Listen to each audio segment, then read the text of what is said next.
चलो second number करते हैं उसका। सेकंड वीडियो में आपका स्वागत है।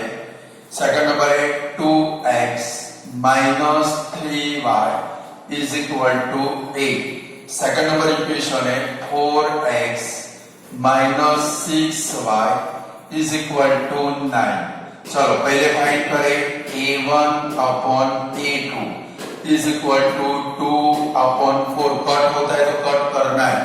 देखो 2 2 जा 4, ऊपर कुछ नहीं बचा 1 अपॉन 2। गलती से 2 मत लिख देना, ऊपर कुछ नहीं बचा तो उसका 1 लिखना है। चलो सेकंड फाइंड करें b1 upon b2 is equal to minus 3 upon minus 6। देखो minus 3 upon minus 6, minus minus कर 3 2 जा 6 कर आया 1 अपॉन 2। थर्ड नंबर में फाइंड करेंगे c1 upon c2 is equal to 8 upon 9। अब जरा नजर करो तो क्या होता है।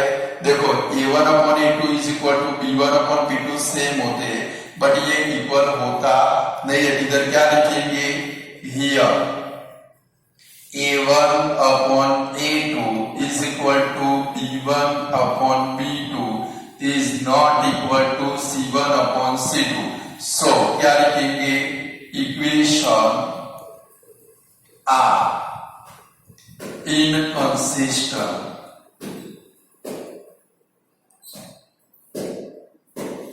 टेक्स्ट बुक में बाजू में लिख दोगे, जहां पर कंसिस्टेंट है वहां पर सी और इनकंसिस्टेंट है वहां पर क्या लिखोगे ई। समझ गए? आप 6 नहीं लगा। चलो थर्ड नंबर करें इसका। समझ में आ रहा है ना स्टूडेंट?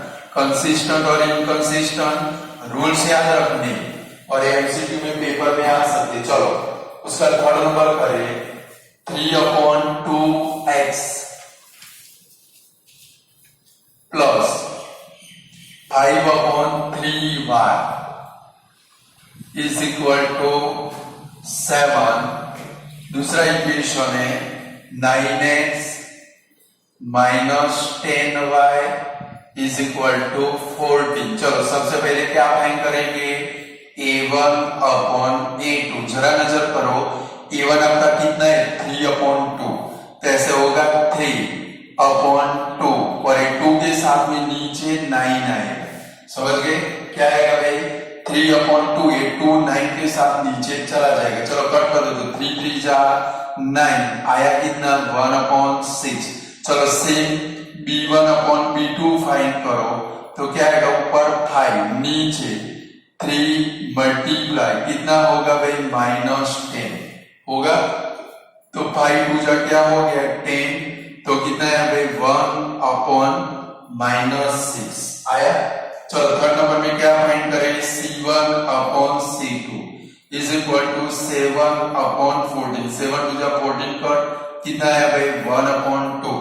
तीनों आंसर सेम आते हैं कि अलग अलग आते हैं। देखो ये 1 अपॉन 6 है, ये माइनस 1 अपॉन 6 है, 1 अपॉन 2 है। अब आपका आंसर क्या बनना चाहिए कंसिस्टेंट की इनकंसिस्टेंट सॉरी क्या बनेगा कंसिस्टेंट। तो क्या लिखेंगे here a1 upon a2 is not equal to b1 upon b2 is not equal to c1 upon c2। So क्या लिखेंगे इक्वेशन आर कंसिस्टेंट। और ये भी एक चीज पढ़ लेते तो पहले फर्स्ट नंबर का सम किया, फर्स्ट नंबर किया वो कौन सा आया कंसिस्टेंट। तो उसका ग्राफ क्या बनेगा, ग्राफ क्या बनेगा कभी तीनों इक्वल होते नहीं है तो उसका ग्राफ क्या बनेगा वो भी हम लोग लिख देते। फर्स्ट नंबर में क्या लिखेंगे फर्स्ट नंबर में एरो करके लिख दो graph is a intersecting line. बराबर आ जाए तो आपको आना चाहिए graph is a intersecting line. चलो सेकंड नंबर में क्या आएगा आपका a1 upon a2 is equal to b1 upon b2 था, बट c1 अपॉन c2 नहीं था। तो क्या लिखेंगे graph is a parallel line आएगा, पैरेलल लाइन। और उसका सॉल्यूशन कौन सा होगा एम्प्टी सेट, वो भी लिख डालो सॉल्यूशन इज एम्प्टी सेट। सारी चीजें क्लियर करते करते करते जाते हैं। एम्प्टी सेट को गुजराती में क्या बोलते हैं? खाली गण। 5 भी लिखोगे, क्या लिखोगे? 5। भिखारी है, उसको बेचारे को कोई भी सॉल्यूशन नहीं है। थर्ड नंबर अभी हमने किया। थर्ड नंबर में आंसर क्या आएगा? बोलो, इसका ग्राफ है वो क्या बनेगा? इंटरसेक्टिंग लाइन बनेगा कि नहीं बनेगा? Graph is a intersecting line. ये सारे एमसीक्यू है। चलो नेक्स्ट नंबर करें। इसमें सारी चीजें मेंशन कर देंगे, बराबर है। चलो फोर्थ नंबर कौन सा है हमारा? 5x minus 3y is equal to 11। और फिर कौन सा है भाई? 10x plus 6y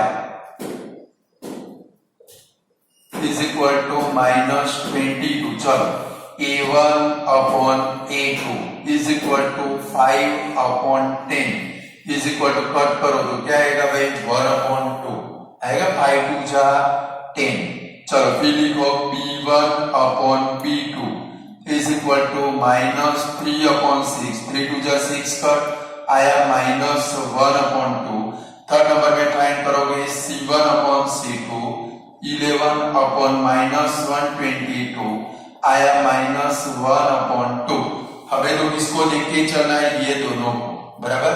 a1 upon a2 is not equal to b1 upon b2 होता है। क्या लिखेंगे? हियर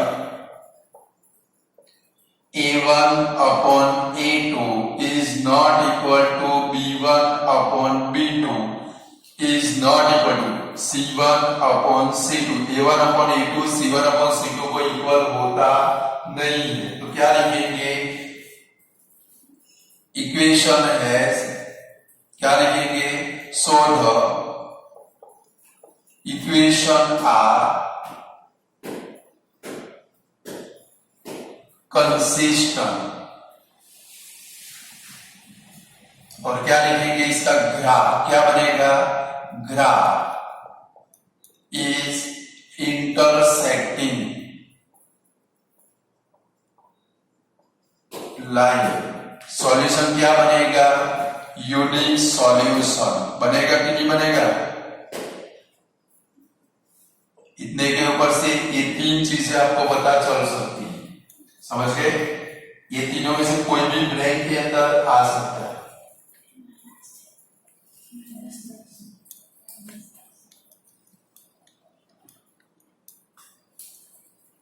इधर माइनस है, माइनस 1/2 माइनस 10x है भाई। सॉरी, इक्वेशन लिखने में मेरी मिस्टेक हो गई है।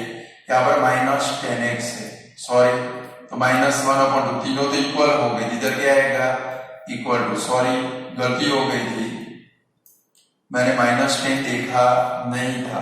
तो अब इधर क्या चेंज हो जाएगा? सोच लो तो इक्वेशन आर क्या आएंगे भाई? इनकंसिस्टेंट। और ग्राफ क्या हो जाएगा इसका? मिस्टेक हो गई भाई। ऐसा होता है कभी कभी, अकेले अकेले पढ़ने का होता है तो ऐसा होता है। स्टूडेंट सामने होते हैं तो गलती होती नहीं है। तो क्या होगा भाई? Parallel line. और सॉल्यूशन कौन सा आएगा भाई? तीनों इक्वल हो गए तो क्या आएगा भाई? इनफिनिट। आप लोग इनफाइनेट बोलते हो, इनफाइनेट सॉल्यूशन। माइनस 10 था, मैंने गलती से 10 हो गया था। तीनों इक्वल आए तो क्या बनेगा भाई? इक्वेशन कैसे बनेंगे भाई? सॉरी, ये भी कंसिस्टेंट में ही आएंगे। ये भी किसमें आएंगे? फर्स्ट और थर्ड कंसिस्टेंट। ये भी कैसे है भाई? Equation consistent. थियरी देख लो, फर्स्ट नंबर और थर्ड नंबर में कंसिस्टेंट। ग्राफ क्या बनेगा भाई? इनका पैरेलल लाइन में नहीं बनेगा। बहुत मिस्टेक, गड़बड़ी हो गई पूरे सब में। ग्राफ इसका क्या बनेगा भाई? Coincident line. फिर से कटा दे सब। ग्राफ इसका क्या बनेगा? बहुत गड़बड़िया हो चुकी है हमारी। इसका ग्राफ क्या बनेगा? Coincident line. सॉल्यूशन तो बराबर है, कौन से बनेंगे? Infinite solution.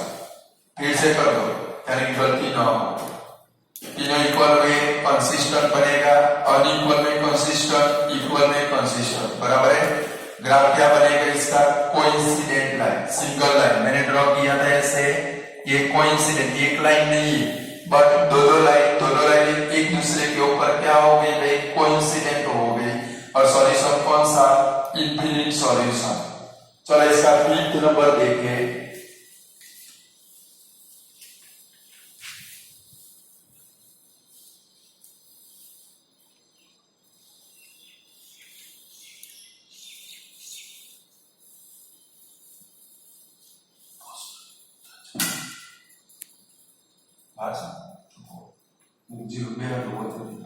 चलो 5th नंबर करे 4/3x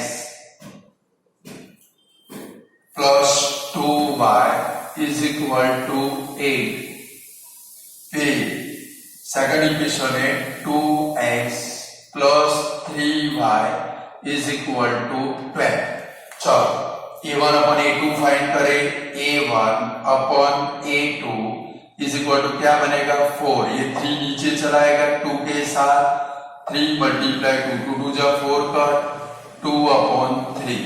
चलो b1/b2 फाइंड करें, b1/b2 is equal to directly आ जाएगा 2/3 और c1/c2 फाइंड करें, क्या आएगा भाई 8/12, 4 से कट होगा 4 2 जा 4 3 जा, क्या है भाई 2/3। जरा देखो तो तीनों आंसर आपके कैसे है भाई से। अब आपकी आइडिया जानी चाहिए, क्या लिख लेंगे here a1/a2 is equal to b1/b2 is equal to c1/c2। तो क्या लिखेंगे, so equation are consistent and इनका ग्राफ है, क्या बनेगा सोच लो तो इसका ग्राफ क्या बनेगा भाई, ग्राफ इज क्या बनेगा भाई, coincident.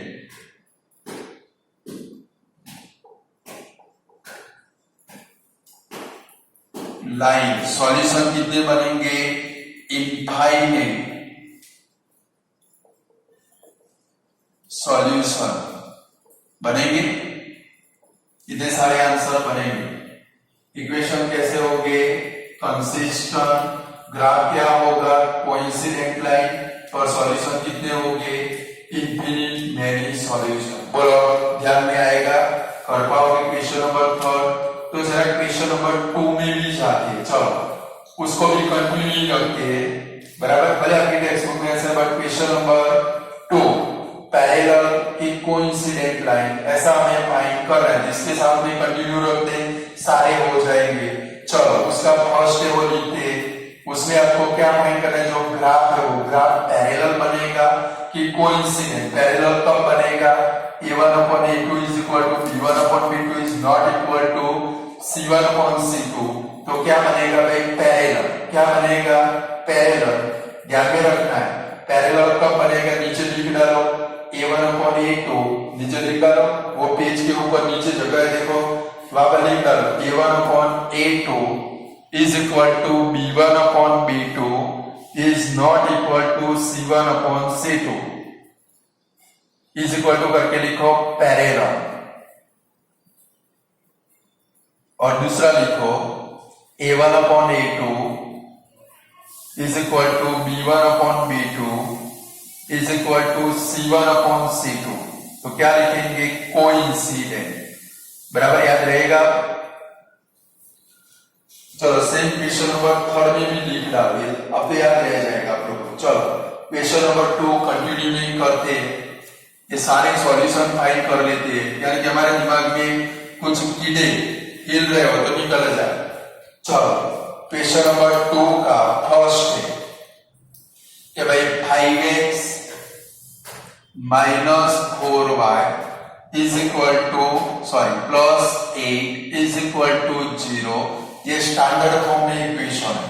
7x plus 6y minus 9 is equal to 0। चलो a1/a2 is equal to क्या आएगा भाई, 5/7। b1/b2 is equal to क्या आएगा, -4/6 कट करो, 2 2 जा 4, 2 3 जा 6, -2/3 C1/C2 is equal to 8/-9। चलो यहाँ पर क्या होता है, हियर क्या लिखेंगे, A1/A2 is not equal to B1/B2 is not equal to C1/C2। तो ये भी इंटरसेक्टिंग लाइन बनती है, तो क्या लिखेंगे, बोलो पैरेलल लिखोगे कि कोइंसिडेंट लिखोगे, नहीं है 1 पॉइंट, तो क्या लिखेंगे, graph is intersect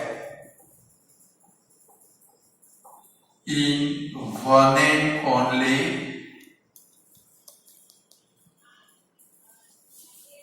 one point, ऐसा है ना, सिंगल पॉइंट में इंटरसेक्ट करता है कि नहीं करता है। अब सोचो इसका सॉल्यूशन क्या बनेगा, यूनिक सॉल्यूशन क्या बनेगा भाई, ये सब याद रखना है, यूनिक सॉल्यूशन।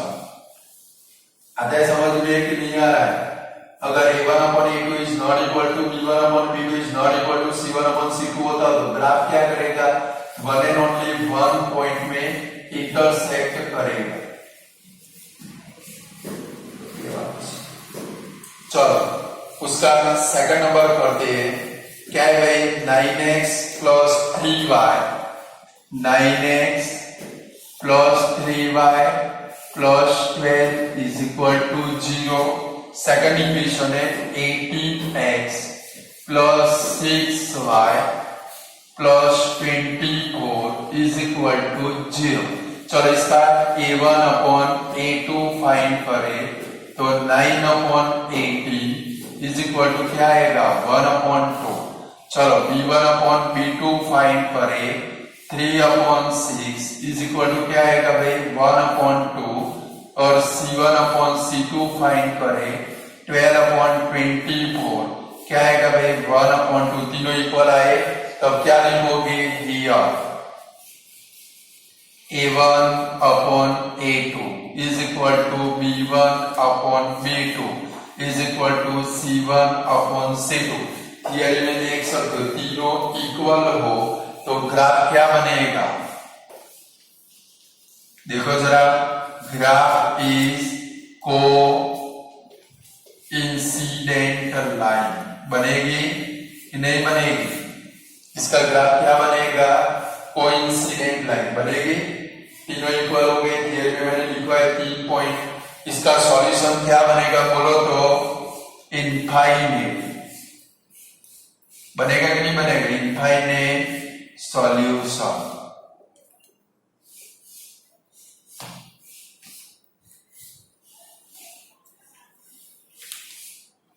चलो उसमें थर्ड नंबर एक रह जाता है, वो भी कर लेते हैं, यानी कि आज का हमारा काम कंप्लीट हो जाए।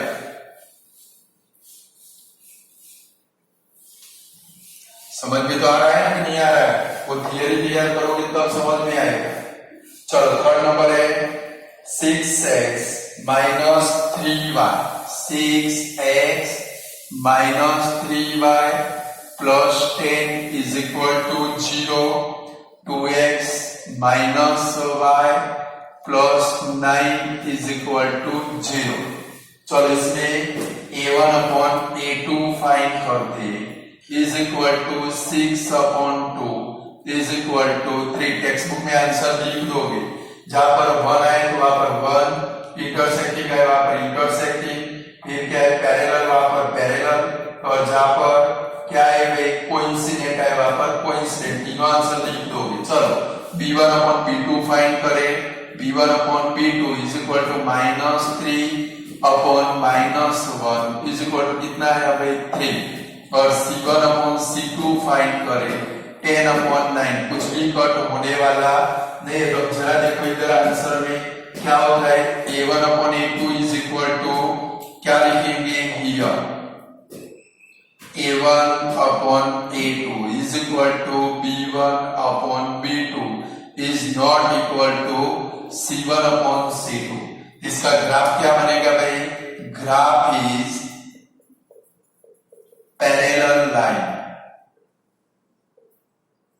और सॉल्यूशन क्या बनेगा इसका बोलो तो सॉल्यूशन इज,